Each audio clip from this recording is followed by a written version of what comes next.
2 comentários sobre a reforma da Previdência, tentando complementar as falas que me seguirão. O primeiro comentário é sobre a reforma e o crescimento econômico. Outro dia, senador, eu estava assistindo o Jornal Nacional e havia um economista que dizia que a reforma da Previdência era pré-condição para o crescimento econômico. Logo depois veio outro economista dizendo a mesma coisa. Em seguida, outro economista disse que sem a reforma da Previdência, o nosso destino seria uma crise econômica. E assim sucederam-se economistas dizendo a mesma coisa. Uns 4, 5, 6 economistas dizendo isso, e não havia nenhum contraponto.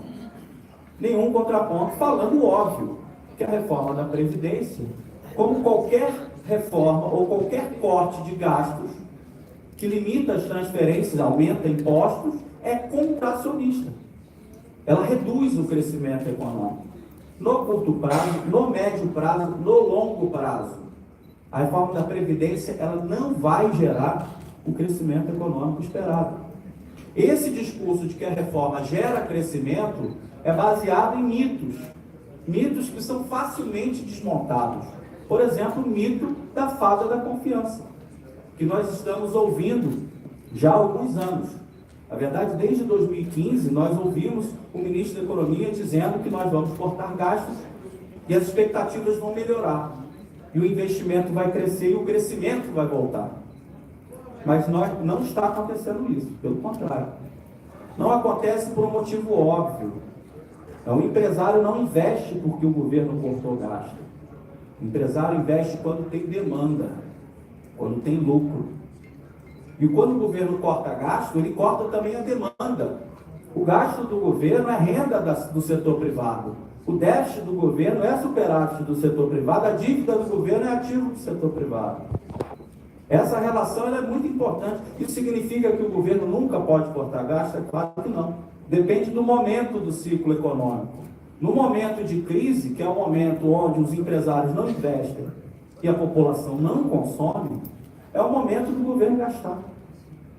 Se ele cortar gasto, ele reforça a crise. E nós estamos vivendo esse ciclo vicioso da austeridade, onde o corte de gastos gera queda no crescimento econômico, que gera queda na arrecadação, que gera mais déficit. E aí vem um economista para falar que com mais déficit é preciso cortar mais gastos. Esse é o cenário que nós estamos vivendo e que a reforma da Previdência, ela reforça. Não dá para falar que a reforma da Previdência gera crescimento econômico. O outro mito, que é muito citado nesse debate sobre reforma e crescimento, é o mito da economia doméstica. Ou, se vocês quiserem, uma metáfora machista muito usada, que é o mito da dona de casa, do orçamento da dona de casa. O orçamento doméstico é completamente diferente do governo. E eu dou 3 motivos para vocês. O primeiro, uma família não define a sua renda. Eu não consigo definir o meu salário.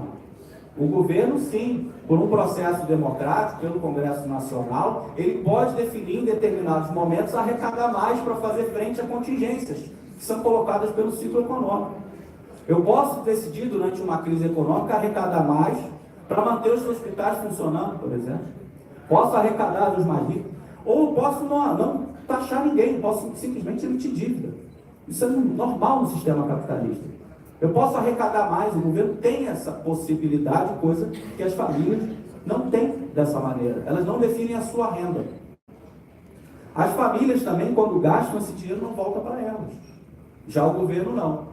O governo, quando gasta, esse dinheiro pode gerar crescimento, que o governo está gastando e contribuindo para manter uma economia aquecida, ele está contribuindo também para a sua arrecadação. O que é muito diferente de um orçamento doméstico. E por fim, uma diferença que também não é de se desprezar, as famílias não emitem o papel de dívida mais aceito do mercado. Não tem uma máquina de fazer dinheiro em casa. E não definem a taxa de juros sobre a qual elas vão tomar os empréstimos. O governo faz tudo isso. O governo define a taxa de juros sobre a qual ele se endivida. Então essa comparação é esdrúxula. O governo não tem que apertar o cinto na hora da crise. O governo tem que atuar na hora da crise. atuar para manter o crescimento e para remediar os impactos dessa crise sobre a população, que são muitos, são impactos sociais muito importantes. Nós tratamos disso em um livro chamado Economia para Poucos, que foi lançado aqui no Senado, o senador Paim estava, está aqui a Esther Dweck, que é co-organizadora desse livro, junto comigo e a Ana Luísa. Economia para Poucos, impactos sociais da austeridade e alternativas para o Brasil. Eu não tenho uma cópia aqui, mas deixo aqui o registro desse livro, que ele mapeia exatamente o que acontece em momentos de crise, que são momentos que deixam a população vulnerável, por motivos naturais. O momento de crise é um momento onde a saúde das pessoas piora, porque elas não têm acesso a uma alimentação adequada, não têm acesso a uma saúde mais adequada. A violência aumenta, a violência doméstica aumenta. E nesses momentos, quando o governo corta gastos com saneamento básico, piora a saúde. Quando corta gastos com SUS, piora a saúde. Quando corta vários auxílios para as pessoas, que permitem a essas pessoas de ter uma vida digna, ele piora a vida das pessoas. São os efeitos da austeridade que se reproduzem em várias áreas. A mortalidade infantil aumentou no Brasil, depois de mais de 15 anos de queda. Isso é um crime. Isso é um crime que deveria ser evitado. Deveria haver uma cláusula fiscal que dissesse que isso não pode acontecer e nós vamos mobilizar recursos da sociedade, seja como for, para que isso não aconteça. E no Brasil isso está acontecendo. Assim como outras coisas. O desmatamento da Amazônia aumenta ao mesmo tempo que se corta os gastos do Ministério do Meio Ambiente. E outras questões. Nesse sentido, gente, momento de crise não é momento de corte de gasto. Primeiro recado. Segundo recado, reforma da Previdência não vai gerar crescimento econômico. Esqueçam. Esse debate é um debate falso. Reforma da Previdência vai gerar menos crescimento. Por um motivo simples. Tira transferências, aumenta impostos, corta gastos. Isso é contracionista. Não gera crescimento. E o segundo comentário, senador, para terminar minha fala, é sobre a ideia da desigualdade que tem sido muito mal colocada no debate público, no sentido de que a reforma da Previdência supostamente vai combater privilégios, vai reduzir a desigualdade. Isso é uma mentira. Os que argumentam isso estão se baseando em dados falsos. Aliás, há muito malabarismo estatístico com os dados de gasto público e desigualdade. Aliás, esse é o título de um artigo que nós publicamos também com a Esther Dweck no jornal Nexo. Eles argumentam que a reforma ela vai tirar os privilégios dos 20% mais ricos do Brasil. Vocês sabem quem são os 20% mais ricos do Brasil? É quem ganha a partir de R$ 1.600. Sim. O Brasil é um país tão desigual que quem ganha acima de R$ 1.600, de acordo com a PNAD, está entre os 20% mais ricos. Só que no Brasil, se você quer discutir desigualdade, você não pode usar os 20% mais ricos. Chamado último quinto, que é a partir do último quintil, que é a separatriz, que define o último quinto. Aliás, esse é um termo estatístico que também é muito mal usado no debate. Se a gente quer discutir desigualdade no Brasil, a gente tem que discutir o 1% mais rico, a gente tem que discutir o 2% mais rico. Não dá para falar em 20% mais rico como privilegiado. Tá? Então nós temos que sempre chamar a atenção de quem fala esse tipo de coisa.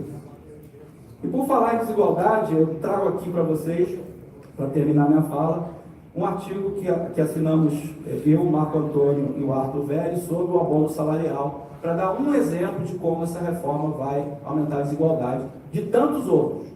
O abono salarial, ele é um benefício para quem recebe até 2 salários mínimos. E o governo quer mudar essa regra, mantendo apenas os benefícios de quem ganha até 1 salário mínimo. Ao fazer isso, nós calculamos com base nos dados da RAIS, com todos os vínculos trabalhistas, formais, e depois com os dados da PNAD, nós achamos que a reforma do abono vai tirar, em média, 6% da renda de 24 milhões de trabalhadores. Eu vou repetir, 24 milhões de trabalhadores vão perder 6% da renda. Quem são esses trabalhadores? São cozinheiros, trabalhadores no serviço de manutenção, porteiros, recepcionistas. Por exemplo, mais de 70% dos cozinheiros com vínculos formais vão perder o benefício. Mais de 60% dos ajudantes de obra vão perder o benefício. E é um benefício que pesa no bolso dessas pessoas. E mais, um benefício que contribui para a redução da desigualdade. Nós fizemos a conta.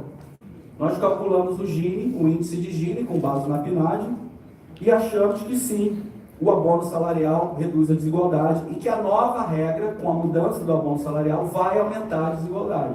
Então é isso. A mudança de regra vai aumentar a desigualdade, como já dizer. Ao contrário do que eles dizem. O que o Ministério da Fazenda diz? O Ministério da Fazenda diz que o papel dessa política, o abono, na redução da desigualdade, é questionável. E ele aponta o caráter regressivo e concentrador de renda do abono salarial, sem fazer nenhuma conta. Apenas uma constatação que o abono exclui os mais pobres, ou seja, aqueles que são informais.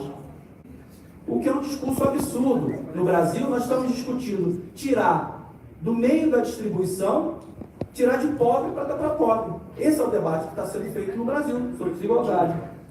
Nós temos que discutir o contrário. Se a gente quer reduzir desigualdade, vamos ser sinceros, nós temos que olhar para o topo da distribuição e não para o meio dela.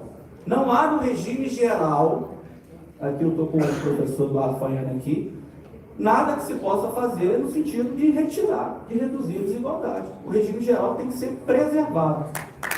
Por isso eu agradeço e finalizo a minha fala. Muito obrigado.